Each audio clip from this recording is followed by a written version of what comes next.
अनंतकोटि ब्रह्मांड नायक राजाधिराज सच्चिदानंद सद्गुरु श्री ब्रह्म चैतन्य महाराज की जय। श्री राम समर्थ। 25 नवंबर। विषय वासना आदि छोड़कर भगवान की शरण जाएं। भगवान का अस्तित्व जहां देखें वहां है।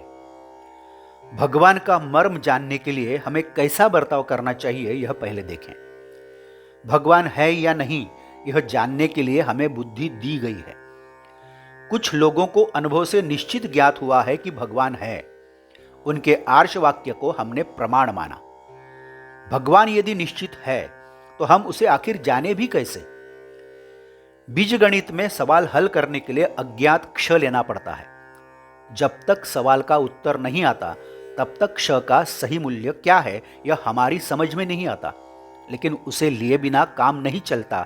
वैसे ही जीवन की पहेली हल करने के लिए आज हमें अज्ञात भगवान को मानकर ही चलना चाहिए। उस भगवान का सच्चा स्वरूप इस जीवन की पहेली हल होगी तभी हमारी समझ में आएगा। सचमुच जो हमें जन्म मरण से मुक्त होने का मार्ग दिखाता है वह सच्चा विश्वस्त। संत यह कह गए हैं कि भगवान को सबसे अधिक प्रिय क्या है? वह यह है कि हम विषय वासना आदि सब कुछ छोड़कर भगवान की शरण जाएं। हम विषयों की तो सदा ही शरण जाते हैं।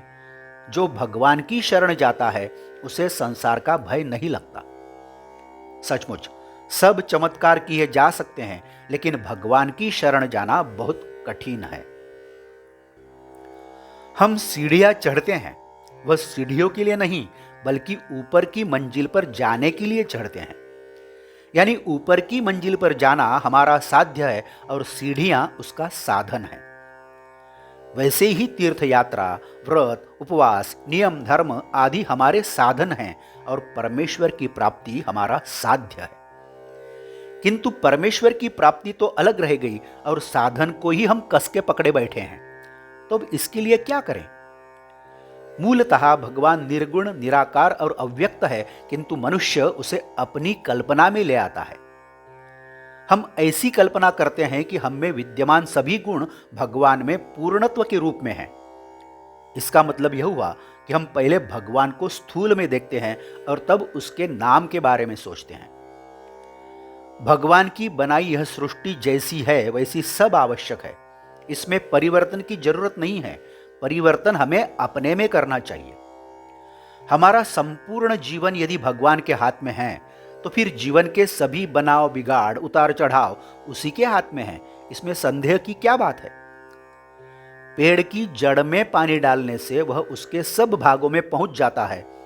वैसे ही भगवान का विस्मरण नहीं होने दिया तो सभी बातें ठीक होती है। इसी में सब मर्म है कि भगवान हमें अपना लगे।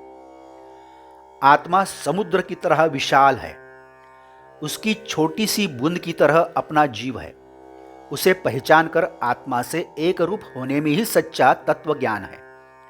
इस आत्मा का नित्य स्मरण रखकर हम आनंद में रहें।